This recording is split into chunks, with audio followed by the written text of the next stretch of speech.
دل نادان ناول پائے یمن ایوا ایپیسوڈ 42۔ وہ مقررہ وقت پر گیسٹ روم میں پہنچا مگر ازبا وہاں نہیں تھی۔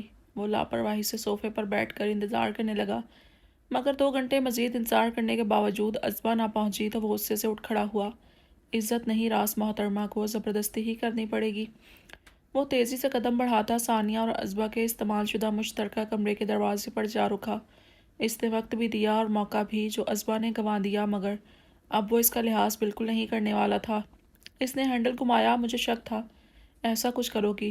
ڈور کھولتے وہ شیطانی مسکراہٹ چہرے پر لاتا کمرے میں داخل ہوا۔ سنبھل کر قدم اٹھاتے وہ بیڈ کے پاس پہنچا تو وہاں ایک ہی وجود تھا۔ اس نے موبائل کی مدھم روشنی اس جانب کی تو وہ ثانیہ تھی۔ سفیر نے عیار آنکھیں یہاں وہاں گھمائیں۔ واش روم، وارڈروب، ہر جگہ مگر وہ کہیں نہیں تھی۔ وہ بوکھلا گیا۔ کیا وہ بھاگ گئی ہے یا پھر کسی اور روم میں چھپ گئی ہے؟ وہ پریشانی سے ماتھا مسلنے لگا۔ ثانیہ نے کسمسا کر کروٹ بدلی تو وہ چونکنا ہو کر انہی قدموں پر واپس لوٹ آیا۔ اس کا غصے سے برا حال ہونے لگا۔ کہاں گئی وہ؟ اور عین وقت پر اس سے خود کو غائب کر کے سفیر کا سارا پلان ضائع کر دیا تھا۔ وہ اپنے کمرے میں آ کر بیڈ پر ہانی کے ساتھ لیٹا تو اس نے اندھیرے میں گھورتی آنکھیں اذیت سے موندی۔ کیا وہ ازبا سے مل کر آ رہا ہے؟ اگر ہاں تو کیا اب ان کے درمیان سب ٹھیک ہو گیا؟ اگر ٹھیک بھی ہو جائے تو اپنے بھائی کا کیسے سامنا کرے گی؟ ازبا رات کو دیر تک پریشان سی پڑی رہی۔ وہ خود کو کیسے سنبھالے، سفیر سے لڑے، اس کے برے الزامات کا سامنا کرے یا پھر سب کو اپنے کردار کی گواہی دے۔ ہر صورت ایک ہی جواب تھا کہ پھپھو لوگ کبھی اس کا یقین نہیں کریں گے۔ آخر وہ کچھ سوچتی ہمت کر کے اٹھی اور بالکل ساتھ والے روم میں سوئی پھپھو کے پاس گئی اور ان کے پاس جا سوئی۔ شائنہ بیگم کی آنکھ کھلی تو حیرت سے اسے دیکھا جو ان کے ساتھ سو رہی تھی۔ پھپھو پلیز آج سونے دیں، میرا دل گھبرا رہا ہے۔ وہ جتنی سفید پڑ رہی تھی اور اس کی آواز کپ کپاتی ہوئی بھیگ رہی تھی۔ شائنہ بیگم نہ چاہتے ہوئے بھی خاموش ہو گئی۔ ازبا ایک کنارے پر سکڑی سمٹی سے سو گئی۔ سفیر اپنے کمرے سے صبح صبح باہر نکلا تو ڈرائنگ روم میں ہانیہ اور شائنہ بیگم کو باتیں کرتا دیکھ کر دھپ دھپ کرتا ان کے سر پر جا کھڑا ہوا۔ دونوں چونکی۔ تمہاری بھابھی اور ثانیہ کہاں ہیں؟ وہ شائنہ بیگم کا لحاظ کیے بنا ہانیہ سے سوال کرنے لگا۔ ہانیہ اس کے سوال اور لہجے پر ٹھٹکی۔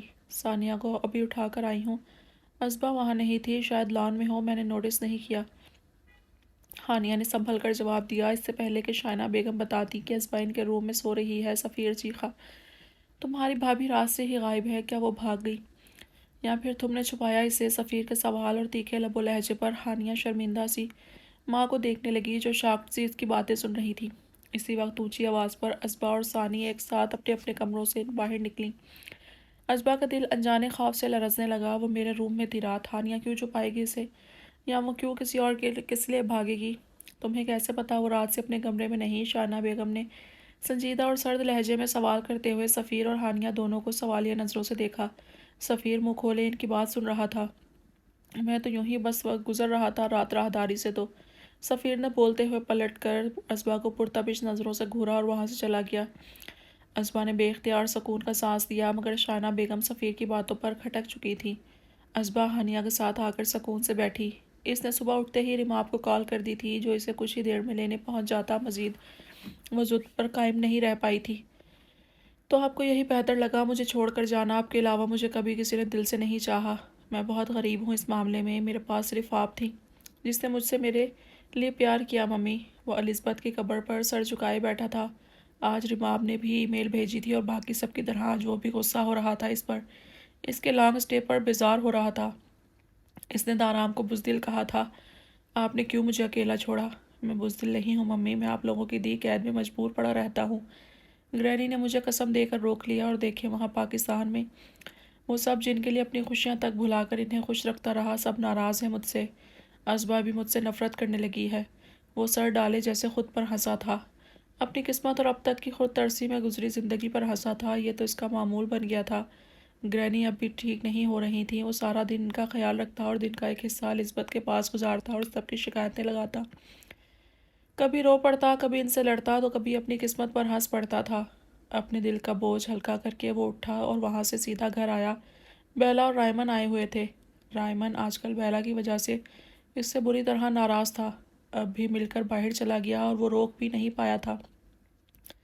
اس نے سامنے گرینی کے پاس بیٹھی بیلا کو پہلی دفعہ غور سے دیکھا تو واقعی کافی کمزور اور نڈھال سی لگی تھی۔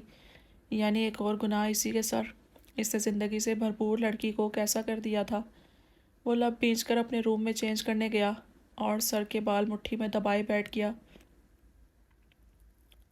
بیلا کی کنڈیشن اگر واقعی الزبتھ والی ہو گئی تو اس سے بیلا کی فکر ہونے لگی، مگر اپنے دل کا کیا کرتا جو ازبا میں ہی اٹکا رہتا تھا۔ اس کی نفرت کے باوجود وہ اندر سے اسی کے انتظار میں تھا کہ جب بھی گیا منا لے گا، مگر جائے گا وہ اسی کے پاس۔ لیکن آج بیلا کو دیکھ کر اپنے سر پر بوجھ محسوس ہونے لگا۔ کیا وہ اسے اس حالت میں چھوڑ کر گیا تو سکون سے رہ پائے گا؟ اپنی سوچوں میں گم اس نے چینج کیا اور باہر آ کر گرینی کے پاس بیٹھ گیا۔ بیلا کین آئی ہیو 5 منٹس؟ اس نے اچانک بیلا کو مخاطب کیا تو بیلا بے یقینی سے اسے دیکھنے لگی۔ جب سے آیا تھا آج پہلی مرتبہ اس سے مخاطب ہوا تھا۔ گرینی کا چہرہ خوشی سے چمک اٹھا۔ Why don't you both go for a walk or long drive? Come on, have fun, I'm good. تم دونوں واک یا لانگ ڈرائیو کے لیے کیوں نہیں چلے جاتے؟ چلو بھی مزاق کرو، میں ٹھیک ہوں۔ گرینی کے لہجے میں ہی خوشی بھر آئی تھی۔ بیلا بھی اب مسکرا رہی تھی۔ ان دونوں کو یوں خوش دیکھ کر اس کا دل مزید بوجھل سا ہوا تھا۔ یہ تو سچ تھا، آج تک ان کی محبتوں کا صلہ وہ صحیح سے دے ہی نہیں پایا تھا۔ بیلا اور اس کی شادی تو الزبتھ سمیت ان سب کی اکلوتی شدید خواہش تھی اور وہی اس کے بس سے باہر تھی۔ وہی شادی کر کے بھی بیلا کے لیے دل میں یا اپنی زندگی میں جگہ نہیں بنا پا رہا تھا۔ No need for a long drive, just a little walk will go. Let's walk, Bela. Bela long drive کی ضرورت نہیں، بس تھوڑی واک چلے گی۔ آؤ واک کرے بیلا۔ وہ کافی عرصے بعد نرمی سے مسکرا کر بولا تھا اور بیلا کو لگا شاید اب ایڈم شاہ اس کے ہو جانے والا ہے۔ ایک لمبے انتظار کے بعد وہ اس سے مل ہی گیا تھا۔ وہ جلدی سے اٹھ کر ایڈم کا ہاتھ تھام کر اس کے پاس ٹھہر گئی۔ وہ اس کے ہاتھ میں دبا اپنا ہاتھ دیکھ کر رہ گیا اور پھر گرینی کو محبت سے مسکراتا دیکھ کر اس نے ہاتھ نہیں چھڑوایا اور اسے لیے باہر کی طرف چل پڑا۔ وہ آج بیلا کو واضح الفاظ میں ازبا کے لیے اپنی محبت بتانا چاہتا تھا، اسے سمجھانا چاہتا تھا کہ وہ اپنی امیدیں ایڈم شاہ سے مزید نہ جوڑے، مگر ان دونوں کی خوشی دیکھ کر یہ ارادہ فی الحال ملتوی کر دیا تھا۔ بیلا دلکش سی ایڈم کی ہمراہی میں واک کرتی اپنی قسمت پر رشک کرنے لگی تھی، مگر وہ کھویا کھویا سا تھا۔ بیلا اتنی ویک کیوں ہو گئی ہو؟ کیا تم نے پراپر چیک اپ کروایا؟ اس سے پہلے کہ بیلا ان کے رشتے کے بارے میں کوئی سوال کرتی، اس نے خاموشی کو توڑتے ہوئے پوچھا۔ Proper check up? میں تمہاری وجہ سے ایسی ہو رہی ہوں ایڈی، یاد نہیں کیسے بھیجا تھا پاکستان سے؟ نہ ملے اور نہ بیسٹ وشز دی۔ بیلا نے خفگی سے کہتے ہوئے اس کا رویہ یاد کروایا تھا اسے۔ وہ سنجیدہ ہوا۔ بیلا کوئی کسی کے لیے بیمار نہیں ہوتا، نہ مرتا ہے۔ تم سب لوگ یہ باتیں کرنا بند کر دو پلیز اور اپنا چیک اپ کرواؤ۔ اس نے نامحسوس انداز سے اسے سمجھاتے ہوئے اپنا ہاتھ چھڑوا کر قدم واپسی کی طرف موڑے۔ تو پھر لے جاؤ ڈاکٹر کے پاس اگر تمہیں میری فکر ہو رہی ہے، بیلا نے مسکرا کر فرمائش کی تو کچھ سوچ کر وہ بھی مان گیا۔ بہتر یہی تھا اس کا علاج کروائے اور سب کی غلط فہمی دور کر دے کہ بیلا کی حالت کا ذمہ دار وہ ہرگز نہیں ہے۔ واپس گھر آنے تک وہ بیلا سے ہلکی پھلکی باتیں کرتے ہوئے کئی بار ازبا کی بے مقصد طویل باتیں دماغ میں آنے پر سر جھٹکتا زبردستی بیلا کی طرف متوجہ ہوا تھا۔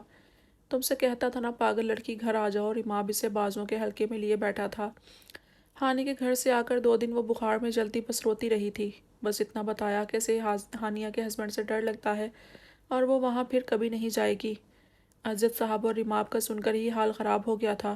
وہ یہ سب جھیلتی رہی اور پھر بھی اس گھر میں پڑی تھی۔ ریماب نے پہلی دفعہ سارا غصہ دارام پر اتارا تھا اور یہ تک کہہ دیا اب کبھی نہ آئے، کسی کو ضرورت نہیں اس کی اب۔ ریماب بھائی، ماما کہتی تھی گھر مت چھوڑنا۔ وہ دل گرفتگی سے اپنی مجبوری بتاتی ریماب کے ساتھ عزت کو بھی دکھ دے گئی تھی۔ ازبا، میں تمہارا باپ ہوں، جتنے مشکل حالات ہوں یا جو بھی مسئلہ ہو ہم حل کریں گے اور تم لاوارث نہیں ہو کہ یوں خود پر جبر کیے پڑی رہو۔ عزت صاحب نے اسے احساس دلایا تو وہ سکون سے مسکرائی۔ اور اب تم پپو کے ہاں نہیں جاؤ گی، بس اپنی اسٹڈیز پر فوکس کرو، فی الحال کچھ مت سوچا کرو۔ ریماب نے اس کا ذہن بٹایا تو وہ سر ہلا گئی۔ اجوا نے سوپ کا باؤل اس کے سامنے لا کر رکھا۔ اس سب میں اگر کوئی بہت زیادہ خوش تھا تو وہ اجوا ہی تھی جسے اس کے کرائم پارٹنر مل گئی تھی۔ اب بوریت کا سوال ہی پیدا نہیں ہونا تھا۔ پیا، نمرا مجھے ہر وقت کہتی ہے اس کے گھر چلوں، وہ بہت اچھی دوست ہے۔ ازبا اس سے کالج کا احوال دیتے ہوئے بتانے لگی۔ ہاں تو ایشو کیا ہے، کبھی چلی جاؤ، میں لے جاؤں گی تمہیں، تم تو کبھی فرینڈ کے ہاں گئی ہی نہیں ہو۔ اجوا کو اس کی فرینڈ کے انویٹیشن نے اس سے زیادہ خوش کیا تھا۔ ازبا بھی ریلیکس ہوئی۔ ہاں یہ ٹھیک ہے، آپ کے ساتھ جاؤں گی۔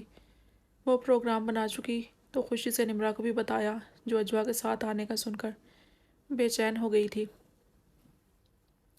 تم مجھ پر ٹرسٹ نہیں کرتی جو اپنی بھابھی کو اس کنڈیشن میں بھی تنگ کرو گی اور ساتھ لاؤ گی۔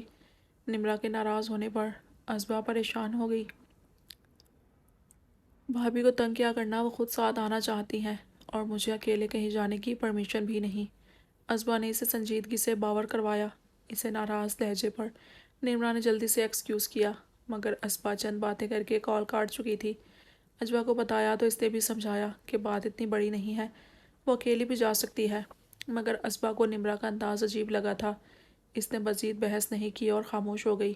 اب وہ پہلے کی نسبت پرسکون اور مطمئن تھی، یہاں کوئی خوف نہیں تھا، بس دل کے ایک کونے میں اب بھی دارام کی یاد درد دیتی تھی، مگر اس نے سوچ لیا تھا اب وہ دارام کو بھلانے کی کوشش کرے گی، وہ ایک حسین خواب کے علاوہ کچھ نہیں تھا۔ کیا کر رہی ہو؟ ریماب نے لیپ ٹاپ پر مصروف بیٹھی ازبا کے پاس بیٹھ کر پوچھا۔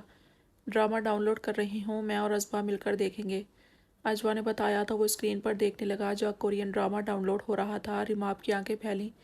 تم یہ ڈرامے اسے دکھاؤ گی؟ خبردار ازبا، ریماب نے لیپ ٹاپ کی اسکرین ٹھک سے بند کر کے کہا۔ ازبا کو صدمہ لگا۔ کیوں، اس ڈرامے کو کیا ہے؟ اس نے دانت پیس کر پوچھا۔ ایک تو ریماب اسے کبھی کبھی اچھا خاصا زج کر دیتا تھا، یہ رومانٹک ہوتے ہیں، اس نے ابرو چڑھا کر جتایا تو وہ سینے پر ہاتھ باندھ کر دیکھنے لگی اور تمسخر سے مسکرائی۔ تو ہم کون سا سینما میں لوگوں کے درمیان بیٹھ کر دیکھیں گے، بس میں اور وہ۔ اپنی بہن کو 12 سالہ بچی سمجھنا چھوڑ دیں، اب میرڈ ہو چکی ہے وہ، اور ایسے ویسے سینس ہم آگے کر دیتے ہیں، اپنے اپنے ایمان کی بات ہے، اپنے جیسا نہ سمجھے ہمیں۔ ازبا نے لیپ ٹاپ آن کیا اور پھر سے وہی کام کرنے لگی۔ بہت ڈھیٹ ہو ویسے، اور پھر اپنے غلط کام کی توجہ بھی پیش کرنا آتا ہے تمہیں۔ ازبا کو الٹی سیدھی چیزیں دکھا کر بگاڑنا مت، ریماب نے انگلی اٹھا کر وارن کیا۔ میں بگڑی ہوئی ہوں؟ ازبا نے تیکھے لہجے میں سوال کرتے اپنی طرف اشارہ کیا۔ ہاں تو سدھری ہوئی کب ہو؟ کبھی تعویذ کرنا، کبھی گندی انگلش موویز دیکھنا، ریماب نے عادت کے مطابق جتایا تو اس کا جی چاہا دیوار میں سر دے مارے اپنا۔ ساری عمر یہی سبق یاد رکھیے گا، کبھی کچھ اچھا بھی یاد رکھا ہے؟ ازبا نے خفگی جتاتے ہوئے سر جھٹکا۔ ریماب نے ہنس کر اسے کندھوں سے تھامتے ہوئے اس کا رخ اپنی طرف کیا۔ ہاں نا، تمہاری محبت بھی یاد ہے اور اپنی بھی، بس فرق اتنا ہے میں مانتا ہوں تم مکر جاتی ہو، ریماب نے گمبھیر لہجے میں کہتے ہوئے اسے سینے سے لگایا تو وہ گلنار ہو گئی۔ مان جاؤں تو ایک اور بات مل جائے گی آپ کو جتانے کے لیے، ازبا نے اس کے سینے پر ہاتھ رکھ کر بڑے سکون سے جواب دیا۔ وہ کہکا لگا کر ہنستا اپنے موبائل پر ہونے والی بیپ پر متوجہ ہوا۔ غیر ملکی انجان نمبر سے کچھ پکچرز ملی تھیں جنہیں دیکھ کر ریماب جھٹکے سے سیدھا ہوا۔ ازبا نے حیرت سے اسے دیکھا۔ دارام، ریماب نے غصے سے سرگوشی میں اس کا نام پکارا تھا۔ ازبا چونکی۔